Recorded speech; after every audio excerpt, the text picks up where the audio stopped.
Hello guys, welcome back to my channel. आज हम करने वाले हैं cycle in directed graph DFS से। तो ठीक है, तो आज हमें डीएफएस से साइकिल को डिटेक्ट करना है डायरेक्टेड ग्राफ में। हमने इससे पहले क्या कर लिया है, इससे पहले हमने types and representation of graph कर लिया है और बीएफएस डीएफएस ट्रेवर्सल टेक्निक्स भी देख लिए हैं। उसके बाद अनडायरेक्टेड ग्राफ में डीएफएस और बीएफएस दोनों मेथड से हमने साइकिल डिटेक्शन सीख लिया है। इसके बाद हमें क्या सीखना है, अब हम डायरेक्टेड में साइकिल डिटेक्शन सीखेंगे डीएफएस से, इसके बाद सीखेंगे बीएफएस से। तो डीएफएस टेक्निक आपको आती है अच्छे से, मैं ये एक्सपेक्ट करके चल रहा हूँ कि आपको डीएफएस आता है और आपको अनडायरेक्टेड ग्राफ में साइकिल डिटेक्ट करना भी आता है डीएफएस से। तो एक बार मैं आपको थोड़ा रिवाइज करवा दूँ कि आप कैसे साइकिल डिटेक्ट करते हो अनडायरेक्टेड में। जैसे मान लो यहाँ पे 0 है, 1 है, 2 है, ठीक है, और यहाँ पर कोई 3 नोड है, ठीक है। तो आपको क्या करना होता था, आप पेरेंट चेक करते हो, इसके सिर्फ दो ही की फैक्टर्स है। अगर आपको कोई विजिटेड फॉल्स मिलता है तो मतलब मतलब वो पहले विजिट नहीं हुआ, मतलब साइकिल नॉट एग्जिस्ट, ठीक है। और अगर विजिटेड ट्रू मिलता है ना, विजिटेड ट्रू मिलता है तो इसका मतलब क्या हुआ, इसका मतलब ये हुआ कि वो पहले भी विजिट हो चुका है, पर किस तरीके से विजिट हुआ है। क्योंकि अनडायरेक्टेड में क्या है ना, दो तरीके मिलते हैं विजिट होने के। एक तो देखो, जब आप 0 से 1 पे जाओगे तो 1 पे आप आ गए, तो 1 के लिए 0 तो विजिटेड है ना। बट क्या 0 के विजिट होने से साइकिल एग्जिस्ट कर रही है। जैसे ओनली अगर 0 और 1 के बीच में नोड होता है, सिर्फ हमारा ये ग्राफ होता है, 0 से 1 गए, अब 1 का नेबर 0 है, तो आपने देखा 0 तो ट्रू है, तो क्या साइकिल डिटेक्ट होगी? नहीं। मतलब कि यार पेरेंट को छोड़ के अगर कोई और बनता है नेबर, अगर कोई और नेबर ट्रू होता है तो हाँ, तो साइकिल है, ठीक है। तो विजिटेड ट्रू है तो कंडीशन है कि जो आपका नेबर है ना, नेबर वो पेरेंट ना हो पाए, है ना, वो पेरेंट अगर नहीं होगा तो there must be a cycle, ठीक है, वहाँ पे पक्का साइकिल होगा फिर, है ना। इसका जो नेबर है, अगर इसका पेरेंट नहीं निकला तो मतलब वो पहले से विजिट है, एक तो विजिट ट्रू है, विजिट नहीं है तो कोई बात ही नहीं, विजिट ट्रू है। और अगर वो उसका पेरेंट नहीं निकलता है तो यार मतलब है कि वो कहीं और से विजिट हुआ होगा और मैं उसे अब दोबारा विजिट करने वाला हूँ, तो अब हमने मिलकर एक साइकिल बना दी है, ठीक है। तो आपको ये लॉजिक क्लियर है। बट डायरेक्टेड के केस में क्या होता है, डायरेक्टेड केस में चीज़ें बदल जाएंगी। क्यों बदलेंगी? क्योंकि यहाँ पर हमारे पास बाई डायरेक्शनल चीज़ें थी, बाई डायरेक्शनल वे था जाने का एक दूसरे के पास। पर यहाँ पर क्या है, एक ही डायरेक्शन होगा, आपके पास एक डायरेक्शन दे रखी होगी। तो मैं आपको एक एग्जांपल लेके समझाता हूँ। देखो, चलो इधर से देखते हैं, 0 से 1, 1 से 2 एंड 2 से 0। ये मान लो हमारा एग्जाम्पल है, ये वाला एग्जाम्पल लिया है। तो आप 0 पे आए तो 0 पे आपने ट्रू मार्क कर दिया। क्या इसमें मुझे पेरेंट का ट्रैक रखने की ज़रूरत है, जैसे हम अनडायरेक्टेड में रखते थे? आप सोचते हैं इसके बारे में कि पेरेंट का ट्रैक रखने की ज़रूरत है या नहीं है। पेरेंट का ट्रैक यहाँ पर क्यों रखते थे, क्योंकि 0 से 1 गया ना, तो 1 से 0 भी आ सकता है, इसलिए हम पेरेंट का ट्रैक रखते थे। पर डायरेक्टेड के केस में 0 से 1 गया तो 1 से 0 नहीं आ सकता, मतलब यू से वी गया नोड पे, तो हम वापस नहीं आ सकते वहाँ पे, है ना, नहीं तो वो बाय डायरेक्शन हो जाएगा, फिर डायरेक्टेड होने का कोई मतलब ही नहीं बना। तो ठीक है, तो मतलब इसमें जो भी दोबारा विजिट होगा ना, जो भी दोबारा ट्रू मिलेगा वो क्या होगा, तो मतलब साइकिल डिटेक्ट हो गई, मतलब साइकिल है उसके अंदर। 0 से 1 गए, ठीक है, तो 1 को भी ट्रू मार्क कर दिया। 1 से 2 गए तो 2 को देखा यार, 2 तो विजिटेड नहीं है, तो 2 को भी ट्रू मार्क कर दिया। अब 2 से कहाँ जा सकते हैं, 2 से हम 0 पर जा सकते हैं, तो 0 तो विजिटेड है, तो या साइकिल यहाँ पे एग्जिस्ट करती है, ठीक है। पर क्या ये सब में काम करेगा? क्या ये लॉजिक इतना सिंपल है कि सिर्फ विजिटेड एरे से हमारा काम चल जाएगा? अभी देखते हैं, इस एग्जाम्पल को एक बार करके देखते हैं। देखो, 0, 1, 2 एंड 3 यहाँ से, ठीक है। तो पहले हम 0 पे हैं तो 0 को मैं ट्रू मार्क कर दूँ। 0 से मैं 1 पे भी आ सकता हूँ और 2 पर भी जा सकता हूँ, पर पहले मैं 1 के डीप में जाऊँगा, 1 के डेप्थ में जाऊँगा। तो मैं 0 से 1 गया और 1 को चेक किया, 1 क्या फॉल्स है, तो 1 तो फॉल्स है, तो 1 को मैंने ट्रू मार्क कर दिया। अब 1 से मैं कहाँ जा सकता हूँ, 1 से मैं 2 पे जा सकता हूँ, तो 2 क्या फॉल्स है, तो 2 भी फॉल्स है, मैंने इसको भी ट्रू मार्क कर दिया। अब 2 से मैं कहाँ जा सकता हूँ, 2 से मैं कहीं भी नहीं जा सकता, यहाँ से तो कोई डायरेक्शन है ही नहीं कहीं जाने की। तो यहाँ से मेरा जो रिकर्जन है डीएफएस का, आई होप गाइज आपको रिकर्जन अच्छे से समझ में आता होगा। तो यहाँ पे बैक ट्रैक होगा, 1 पे जाएगा और 1 पे जाने के बाद 1 अपने नेबर्स को खोजेगा कि 2 के अलावा इसका कोई और नेबर है या फिर नहीं है। तो कोई और नेबर नहीं है, ओनली 2 था, तो फिर वापस बैक ट्रैक होगा। अब 0 देखेगा कि 1 तो मैंने विजिट कर लिया पूरा, और 1 के अलावा मेरा कोई और नेबर है कि नहीं, तो 2 है, तो ये जाएगा और बोलेगा 2 तो विजिटेड है, तो मतलब साइकिल इसके अंदर है। हमारे लॉजिक के अकॉर्डिंग हमने साइकिल खोज लिया है ना। लेकिन क्या इसमें सच में साइकिल है? देखो, 0 से 1 गए, 1 से 2 गए, 0 से 2 गए, ये कोई साइकिल नहीं बन रही। अगर ये एरो जो है ये अगर फ्लिप होता, ऐसे करके होता, तो साइकिल होती। पर यहाँ पर तो कोई भी साइकिल नहीं है, फिर भी हमारा आंसर क्या आ रहा है? रॉन्ग आ रहा है। अब रॉन्ग आने का क्या रीज़न है और इसको हम कैसे मैनेज करेंगे, इस बात को समझते हैं। तो चलो, एक विजिटेड एरे है जो कि काम नहीं आ पाया, कि अकेला विजिटेड एरे तो नहीं संभाल पाएगा, पर ये ऐसा क्या हो रहा है इसके अंदर कि ये नहीं संभाल पा रहा। तो एक बार एनालाइज करते हैं। 0 से 1 गए, 1 से 2 गए, 2 से कहीं नहीं गए, ठीक है, बैक ट्रैक हुआ, बैक ट्रैक हुआ, 0 से 2 गए, तो एक बात आपने ध्यान दी, 0 से आप 1 गए, 1 से आप 2 गए, ठीक है, फिर आप यहाँ गए, फिर आप वापस गए, फिर आप 0 से कहाँ गए? वापस 2 पे गए, ठीक है, 0 से आप वापस 2 पर गए। लेकिन क्या ये वही वाली कॉल्स थी जो चल रही थी? क्या ये वही वाली कॉल्स थी जो चल रही थी? मतलब क्या ये वही वाली सर्चिंग थी जो मतलब डेप्थ में जा रही थी? वो वाली नहीं है, ये दूसरी सर्चिंग है। This is another state and this is another state. ये दोनों अलग अलग स्टेट्स हैं, ठीक है। चलो एक और छोटी सी बात समझते हैं। अगर आप इस 3 पर आ गए, चलो मान लिए ये सब ट्रू हो गए, ठीक है, तो अब तो आप 3 पर आओगे ना। 3 पे जाने का तो कोई रास्ता है ही नहीं, 3 पर कोई भी एरो नहीं आ रहा है, तो आपको 3 को क्या करना पड़ेगा? एक डिसकनेक्टेड ग्राफ की तरह इसको वापस से 3 से आपको डीएफएस शुरू करना पड़ेगा। डिसकनेक्टेड ग्राफ के बारे में भी मैं आपको अच्छे से बता चुका हूँ पहले, ठीक है। तो 3 से आप 2 पर गए, तो यार इसने बोला कि ये तो विजिटेड है, ये तो पहले से ही विजिटेड है, तो मतलब क्या साइकिल एग्जिस्ट करती है? साइकिल तो अभी भी एग्जिस्ट नहीं करती। 3 से 2 चला गया तो क्या हो गया? साइकिल बनती हुई हमें नहीं दिख रही है, ठीक है। तो ये एक अलग स्टेट है। 3 से 2 गया वो एक अलग स्टेट है, 0 से 2 गया वो एक अलग स्टेट है, 0 से 1 गया, 1 से 2 गया, ये एक अलग स्टेट है, ठीक है। अब मैं ऐसे क्यों बोल रहा हूँ कि ये डिफरेंट डिफरेंट स्टेट्स हैं, मैं आपको अच्छे से समझाता हूँ अभी। देखो एक एग्जांपल से ही देखते हैं। 0 से 1 गया इधर, ठीक है, 1 से 2 गया, ठीक है। अब अगर मैं जैसे जा रहा हूँ इस सेम स्टेट के अंदर, अगर मैं 2 से 0 चला जाता, तो देखो साइकिल बन जाती, साइकिल बन जाती है ना। पर मैं नहीं गया, मैंने बैक ट्रैक किया, है ना, मैंने बैक ट्रैक करके मैं पीछे गया और फिर मैंने सर्चिंग करी, तो वो दूसरी स्टेट हुई, है ना, मतलब कि दूसरी रिकर्जन स्टेट हुई। तो फाइनली मैं आपको बताता हूँ इसके अंदर क्या करना है। इसके अंदर हमें एक करेंट रिकर्जन का एक एरे हमें मैनेज करना है, ठीक है। एक एरे हमें करंट रिकर्जन, कि हमारे करंट वाले रिकर्जन में कौन सा, मतलब कौन कौन से विजिट हो चुके हैं, कौन कौन से नोड्स जो हैं वो हमारी करंट वाले रिकर्जन में हैं। करंट रिकर्जन से मतलब मैं आपको थोड़ा और क्लियर करना चाहता हूँ। जैसे कि डिस्क इसमें होता था अनडायरेक्टेड में, कि आपको अगर ये ग्राफ कंप्लीटली कनेक्टेड है तो आप कोई से भी नोड को पकड़ के सारे नोड पे विजिट कर सकते हो। पर कनेक्टेड में क्या ऐसा पॉसिबल है? ऑल्दो ये सारे कनेक्टेड हैं, पर आप 3 को पकड़ के सब पे नहीं जा सकते, आप 2 को पकड़ के सब पे नहीं जा सकते, but they are connected, connected हैं ये, है ना। तो इस डिफरेंस को आपको समझना पड़ेगा कि क्यों उसमें पेरेंट आया और क्यों इसमें पेरेंट नहीं चाहिए, इसमें हमें रिकर्जन की स्टेट को क्यों मैनेज करना पड़ रहा है।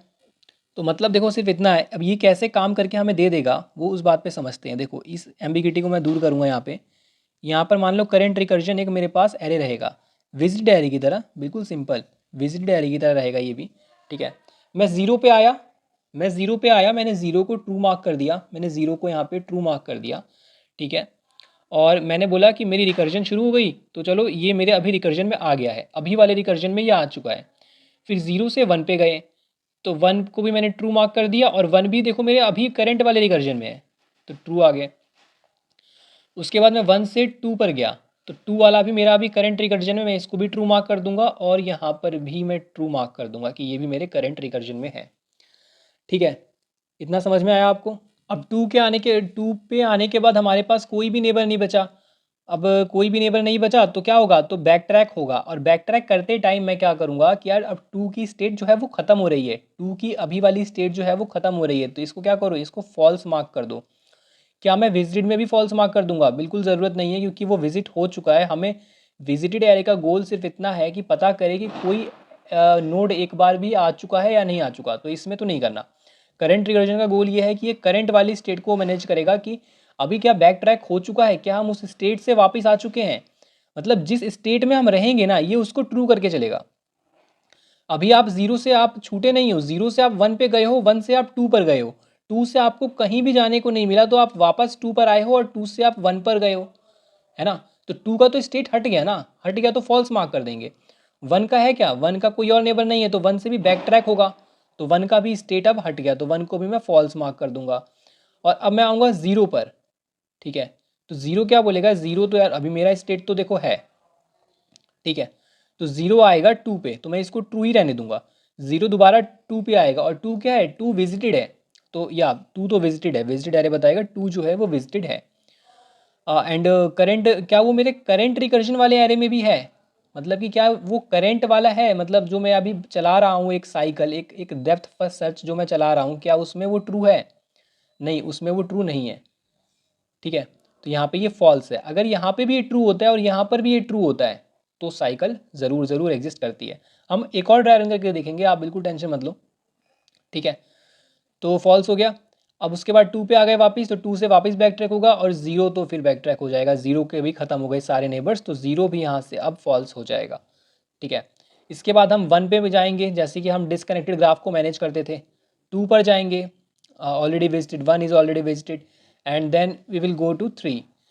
एंड नोड थ्री पर हम क्या करेंगे, थ्री का नेबर जो है वो टू है, थ्री का नेबर जो है वो टू है, तो zero one two three and three को हम विजिटेड कर देंगे और यहाँ पर भी विजिटेड कर देंगे, टू ऑलरेडी विजिटेड है, नहीं जाएंगे, बैक ट्रैक करेंगे और फिर थ्री से भी बैक ट्रैक करके इसको फॉल्स कर देंगे। तो एट लास्ट क्या होने वाला है, एट लास्ट हमारा जो करंट रिकर्जन वाला एरे है वो कम्प्लीटली फॉल्स होने वाला है, ठीक है, क्योंकि एट लास्ट हमारे रिकर्जन में कोई भी जो है नोड नहीं रहेगा, ठीक है। ठीक है। अब इससे साइकिल डिटेक्ट भी कैसे होगी, जैसे मान लो अगर कोई साइकिल होती भी तो कैसे डिटेक्ट होती, मैं बताता हूँ आपको कैसे डिटेक्ट होती। ज़ीरो वन टू है, अब मान लो इधर साइकिल है, ठीक है, मान लो साइकिल है, तो क्या होता है ज़ीरो से वन, वन से टू, और ये देखो ये सब ट्रू होते चले जाते इन रिकर्जन वाले, है ना, जो रिकर्जन में है, जो करंट रिकर्जन में है वो क्या होते, वो ट्रू होते चले जाते हैं। तो ट्रू ट्रू एंड ट्रू, ठीक है। इसके बाद क्या होगा, यहाँ पे आएंगे, है ना, तो यहाँ पर भी और इधर भी ये ट्रू ट्रू और ये ट्रू हो जाता, तो देखो यहाँ भी ट्रू मिलेगा और ज़ीरो यहाँ भी ट्रू मिलेगा और यहाँ भी ट्रू मिलेगा, क्योंकि अभी तक एक बार भी बैक ट्रैक नहीं हुआ है, ठीक है। तो आपको ये समझ में आया होगा। मैं आपको अब इसकी इम्प्लीमेंटेशन दिखा देता हूँ करके, तो इसको इम्प्लीमेंट कर लेते हैं गाइस, ठीक है। यहाँ पर मैंने प्रॉब्लम लिया है जीएफजी का डायरेक्टेड ग्राफ साइकिल। तो इसमें हमें एक डायरेक्टेड ग्राफ गिवन है और हमें उस ग्राफ के अंदर क्या करना है, साइकिल को डिटेक्ट करना है। अगर साइकिल एग्जिस्ट करती है तो ट्रू रिटर्न करो और अगर नहीं करती तो फॉल्स रिटर्न करो। एजिस दे रखा है हमें, एजिस पहले भी जानते हैं हम, एजिस कनेक्शंस को बोलते हैं। जीरो से वन के बीच में एक कनेक्शन है, वन से टू के बीच में एक कनेक्शन है, टू से थ्री के बीच में एक कनेक्शन है और यहाँ पर थ्री से थ्री के बीच में एक इंटरनल कनेक्शन है। तो हम इसको भी एक लूप बोलेंगे, एक साइकिल बोलेंगे। थ्री से थ्री पे गए, थ्री ने वापस थ्री पे भेजा, वापस थ्री पे भेजा, ये चलता रहेगा, ठीक है। तो करते हैं इस प्रॉब्लम को, ठीक है। अब यहाँ पे जो कनेक्शन दे रखे हैं वो डायरेक्टेड ग्राफ के हैं, तो जीरो पे जाके वन को स्टोर करवाएंगे, वन पे जाके जीरो को स्टोर नहीं करवाएंगे क्योंकि हम ये अनडायरेक्टेड में करते थे, ठीक है। तो इसका कोड कर लेते हैं, ठीक है। तो देखो सबसे पहले तो हमें क्या करना है, सबसे पहले हमें अपनी एडजेसेंसी लिस्ट को बना लेना है। तो एडजेसेंसी लिस्ट बना लेता हूँ मैं। सबसे पहले तो हमें एक एरे लिस्ट चाहिए होगी, लिस्ट ऑफ लिस्ट, ठीक है, जो कि होगी इंटीजर टाइप की, है ना। और मैं इसको लिस्ट ही नाम दे दूंगा, सिंपल सिंपल रखेंगे सब कुछ, ठीक है, एरे लिस्ट। एंड इसके बाद हम क्या करेंगे, इसके बाद इस लिस्ट के अंदर उतनी नंबर ऑफ लिस्ट स्टोर करवा देंगे जितने की हमारे पास नोड्स हैं। तो नोड्स कितने हैं, नोड्स हमें गिवन है कि v नंबर ऑफ यहाँ पे नोड्स प्रेजेंट है हमारे पास, मतलब वर्टिसेस, मैं नोड्स वर्टिसेस को ही बोल रहा हूँ। तो v number of vertices given है, तो लिस्ट में ऐड करवा देंगे हर बार new array list and this, ठीक है। तो उतनी नंबर ऑफ लिस्ट हमने ऐड करवा दिया है, एक एक एज को निकालेंगे और कनेक्शन को ऐड करवाएंगे अपनी एडजेसेंसी लिस्ट में, ठीक है। तो मैंने निकाला और मैं फिर सबसे पहले u को निकाल लूंगा, इसमें से u निकल गया। अब मैं निकाल लूंगा v को, इसमें से v निकल गया। इसके बाद मैं क्या करूंगा, u पे जाके v को स्टोर करवा दूंगा। तो list dot get u dot add v, ठीक है भाई। तो यू पे जाके मैंने वी को स्टोर करवा दिया, तो एडजेसेंसी लिस्ट बन के बिल्कुल तैयार है। ये काम हम पहली वीडियो में ही कर चुके थे। इसके बाद हम क्या करने वाले हैं, एक बूलियन एरे बनाने वाले हैं विजिटेड, जो कि हमें डीएफएस करने में हेल्प करेगी, ठीक है। न्यू बूलियन, एंड इसका साइज भी क्या होगा, नंबर ऑफ नोड्स के इक्वल। इसके बाद क्या बनाएंगे, एक और बूलियन बनाना पड़ेगा, करेंट रिकर्जन, ठीक है। और करेंट रिकर्जन कैसे बनाएंगे वो हम यहाँ पे देख रहे हैं, ठीक है। ये भी वी साइज का बना लेंगे। इसके बाद क्या करेंगे, मान के चलेंगे कि जो हमारा ग्राफ है वो डिसकनेक्टेड भी हो सकता है, कहीं भी लिखा नहीं कि कनेक्टेड ग्राफ है, ठीक है। तो i is less than v, and i plus plus, हर एक नोड से हम ट्रेवर्स करने की कोशिश करेंगे, पर हाँ ये चेक करते हुए कि वो मतलब पहले से विजिटेड ना हो। और इफ डीएफएस, अगर डीएफएस हमें जो हम फंक्शन बनाने वाले हैं डीएफएस का, अगर वो हमें ट्रू रिटर्न करता है तो यहाँ से हम भी रिटर्न कर देंगे ट्रू, ठीक है। बट प्रॉब्लम ये है कि यहाँ पे क्या क्या पैरामीटर पास हो, तो डीएफएस को किस किस की जरूरत है, सबसे पहले तो एडजेसेंसी लिस्ट की जरूरत है, उसको करंट नोड की जरूरत है जहां से वो डीएफएस शुरू कर सके। डीएफएस मैंने आपको बहुत अच्छे से समझाया है, ठीक है, आप देख सकते हो।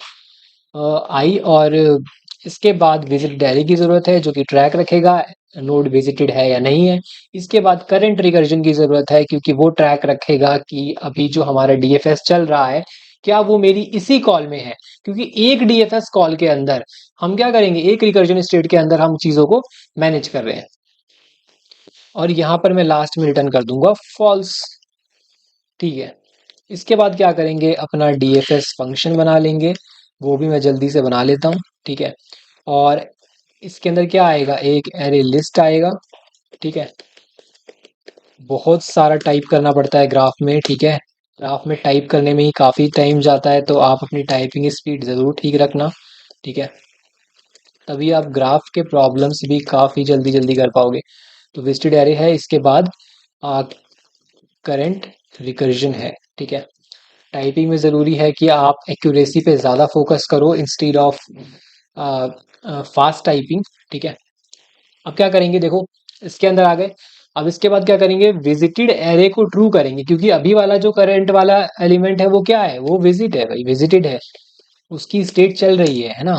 तो उसको ट्रू मार्क कर दिया, और उसकी ही रिकर्जन भी चल रही है, तो ऑब्वियसली यार करंट रिकर्जन में जाके उसको हम लोग क्या करने वाले हैं, ट्रू मार्क करने वाले हैं, ठीक है। तो ये काम आपका कर लिया यहाँ पे।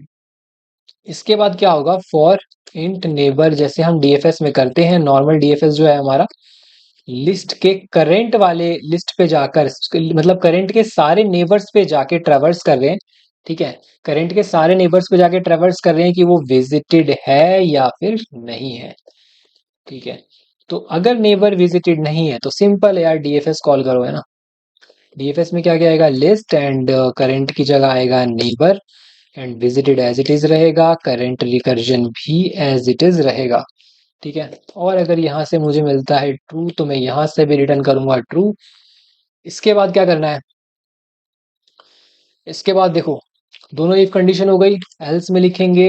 एल्स में कौन आएगा, जो यहाँ पे ट्रू नहीं होगा, मतलब सॉरी जो ट्रू होगा, ट्रू नहीं होगा तो ऊपर वाली कंडीशन में जाएगा, ट्रू होगा मतलब नेबर ट्रू हो चुका है यार, ठीक है, नेबर जो है वो ट्रू हो चुका है। तो इट मे बी साइक्लिक, यहाँ पे मे बी साइक्लिक वाली बात आती है। तो वो साइकिल है ही, ये कैसे कंफर्म होगा, ये कंफर्म होगा करंट रिकर्जन से, क्योंकि वो पेरेंट नहीं हो सकता। पेरेंट क्यों नहीं हो सकता, क्योंकि यहाँ पे बाई डायरेक्शनल एज नहीं है, यहाँ पे अनडायरेक्टेड एज नहीं है, यहाँ पे डायरेक्टेड एज है। तो पेरेंट होने का कोई क्वेश्चन नहीं है। यहाँ पे ये है वो करंट रिकर्जन में है या नहीं है। तो देखो करंट रिकर्जन में है या नहीं है वो चेक कर लेंगे। हमने इसके लिए अलग से स्टेट मैनेज करी हुई है एक एरे को बना के, कि जो नेबर है क्या वो करंट रिकर्जन में है, अगर है तो ट्रू रिटर्न कर दो, और अगर इन दोनों जगहों पे ट्रू रिटर्न नहीं होता है तो आप फॉल्स रिटर्न करो। लेकिन उससे पहले जिस करंट के लिए, जिस करंट नोड के लिए आप ये खत्म करके जा रहे हो सारे रिकर्जन कॉल्स, इस फंक्शन को आप खत्म करने जा रहे हो, एंड करने जा रहे हो, उसको आप क्या करो, उसको आप अपने करंट रिकर्जन में जाके जल्दी से फॉल्स करो। क्यों, क्योंकि उसका खत्म हो गया ना यार, उसका फंक्शन जो है खत्म होने वाला है। देखो रिकर्जन में कुछ नहीं होता, रिकर्जन में एक करंट था, हमारे पास करंट आया, उसने अपने सारे नेबर्स को विजिट करवाया, हाँ, नेबर्स को विजिट कराने में और स्टैक्स बनी और कॉल स्टैक बनी, पर अल्टीमेटली हुआ क्या, सारी कॉल्स वापस आई, ये फॉर लूप खत्म हुआ और उसके बाद वो आएगा यहाँ पर रिटर्न फॉल्स करने। तो जब वो जाएगा यहाँ से एंड अप करेगा अपने रिकर्जन को, तो मुझे करंट रिकर्जन में स्टेट को मैनेज करने के लिए फॉल्स करना पड़ेगा ना, क्योंकि वो उसका एंड हो गया। ठीक है, तो अब मैं एक बार करके देखूंगा इसको रन कि कोई इसमें प्रॉब्लम तो नहीं आ रही है कोड में। ठीक है, कोड तो हमने लिख लिया है, एक बार रन करके देखते हैं। तो पहला तो हमारा ये तो हो ही जाता है, सबमिट करके देखते हैं तो एक्चुअली पता चलेगा। इसमें काफी बार गलतियां हो जाती हैं। ठीक है, तो चलो सारे टेस्ट केस पास हो गए।